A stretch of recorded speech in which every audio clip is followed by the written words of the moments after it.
Salvete, pueri et puellae. It's good to see you guys. I'm today going to go over this translation of the story in Palaestra, for which we've done a bunch of different activities. I think it's a good story with a good mix of easy and complicated grammar.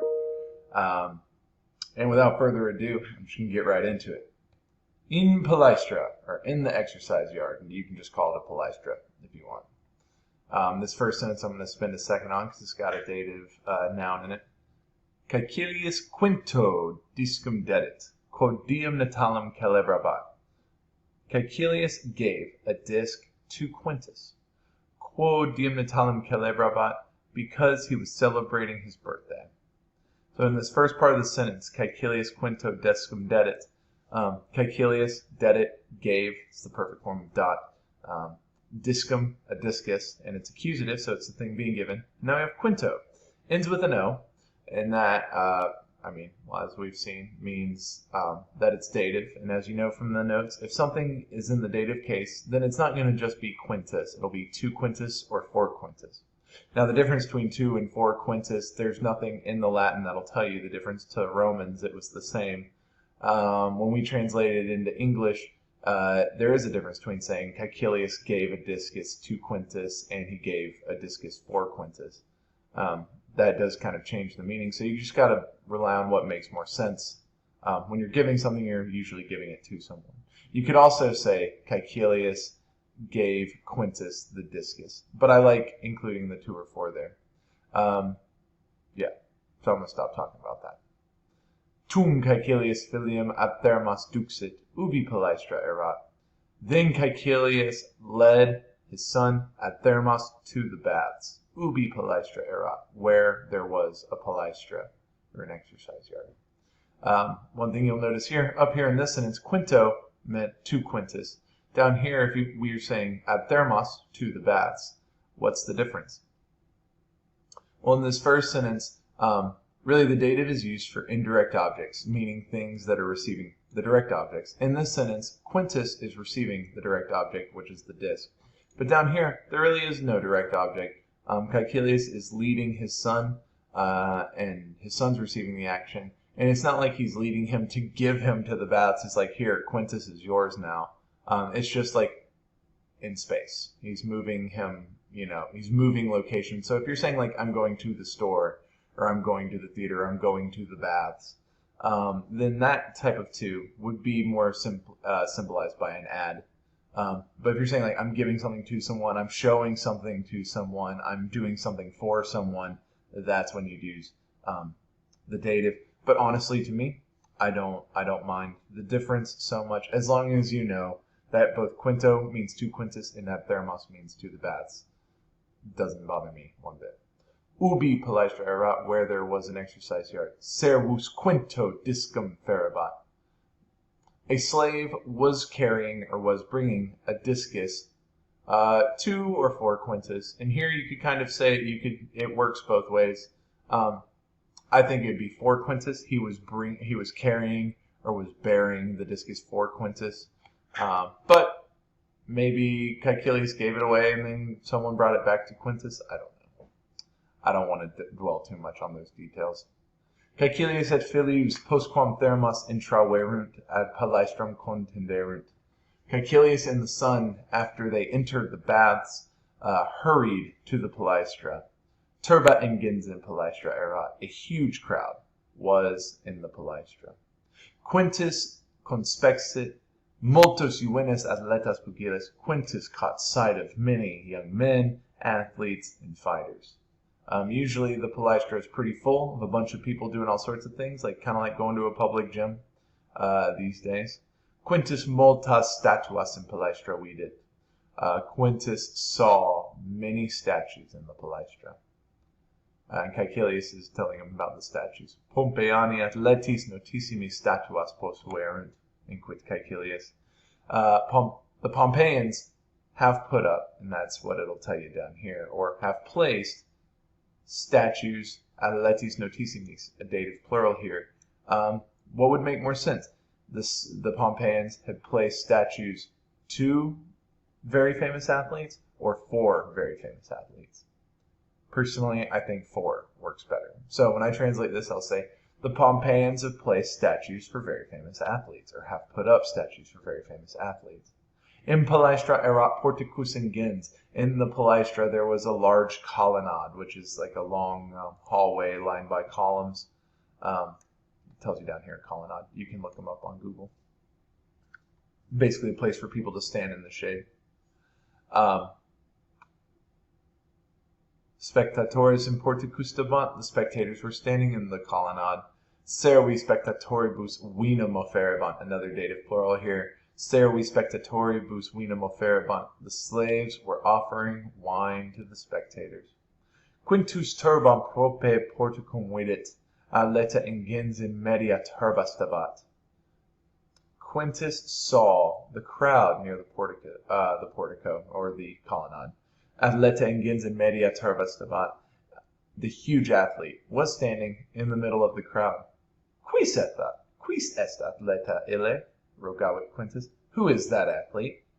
Ille est Milo, atleta notissimus. That is Milo, a very famous athlete, responded Caecilius. Caecilius et Quintus ad Milonum contenderunt. Once again, ad Milonum, they're hurrying to Milo. So they're moving through space. They're not giving him anything. Milo isn't receiving anything, so that's why he's not dative. Quintus athletae discum novum ostendit. Quintus shows the new disc to the athlete. Dative in the first declension there, athletae, which does look the same as plural, so you just got to look out for that. Milo, postquam discum inspexit ad mediam palaestram processit. Milo, after he looked at the disc, ad mediam palaestra processit, proceeded or advanced to the middle of the palaestra. Atleta palaestram circumspectavit et discum emissit. The athlete looked around the palaestra and he threw the disc. Discus longe per auras evolavit. The disc flew very far, or just far, through the air. Spectatores athletam laudaverunt. The spectators praised the athlete. Servus Miloni discum quaesivit. And here's a third declension dative, Miloni. So Servus, the slave, looked for the disc to Milo or for Milo. He looked for the disc, I think, for Milo. Servus postquam discum invenit ad Milonum retiit. The slave, after he found the disc, came back or returned to Milo. Servus athletae discum offerebat. The slave was offering the discus to the athlete. Athleta tamen discum non accepit. However, the athlete did not accept the discus. Discus non est meus, inquit Milo. The disc is not mine. Servus quinto discum tradidit. The slave handed over the discus to Quintus. Once again, dative. Tum juvenis quoque discum emissit. Then the young man also threw or sent out the discus. Discus iterum per auras evolavit. The disc again flew through the air. Discus tamen statuam percussit. However, the discus percussit, beat, struck, hit, statuam, a statue. Here, clamavit Caecilius, statua nasum fractum habet. Oh dear, shouted Caecilius. The statue has a broken nose. Quintus ridebat, Pompeiani ridebant, Milo tamen non ridebat. Quintus was laughing. The Pompeians were laughing. Milo, however, was not laughing. Cur tu non rides, rogavit Juvenis. Why are you not laughing? Asked the young man. Milo erat iratissimus. Milo was very angry. Pestis, responded Athleta. Mea est statua. Pest, responds the athlete. The statue is mine, or that is my statue. Alright, so that's the translation of the story. A little explanation of the dative in there. Here are the questions. Why did Caecilius give Quintus a discus? Quod diem natalem celebrabat. It was his birthday. Where did Caecilius take Quintus? Suggest why they went there. Took him to the baths because there was an exercise yard there. Why? So they could throw his new discus. Who was in the crowd? Quintus. Sorry. When they get there, there was a huge crowd. and Quintus in that crowd saw many young men, athletes, and fighters. Number 4, where were the statues in the palaestra, or why were the statues in the palaestra? Caecilius explains here that Pompeians have put up statues of four very famous athletes. What were the slaves doing in the palaestra? Servi spectatoribus vinum offerebant. The slaves were offering wine to the spectators. They're bringing wine around, which I guess is good on a hot day if you're exercising. Doesn't sound good to me. Write down 2 Latin words used in lines 12 through 15 to describe the athlete Milo and what they tell us about him. We have athleta ingens and athleta notissimus. Huge athlete, very famous athlete. Athleta palaestrum circumspectavit. Why do you think Milo did this before throwing the discus? That says the athlete looked around the palaestra. Why do you think he did that? Probably the most common sense answer is to make sure he doesn't hit anybody. To me, it seems a little arrogant. You know, he has a huge crowd gathered around him. He's like, oh yeah, make sure everybody's looking at me. I'm about to throw this discus. I don't know.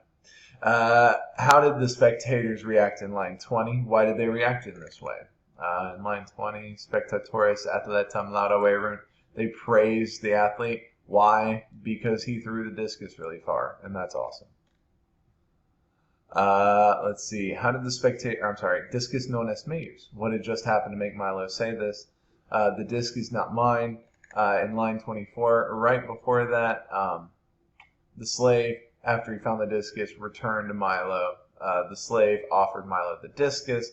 The athlete, however, did not accept it. The disc is not mine. So the slave brought it back to him. It was Quintus's, right? In lines 26 through 28, what happened when Quintus threw the discus?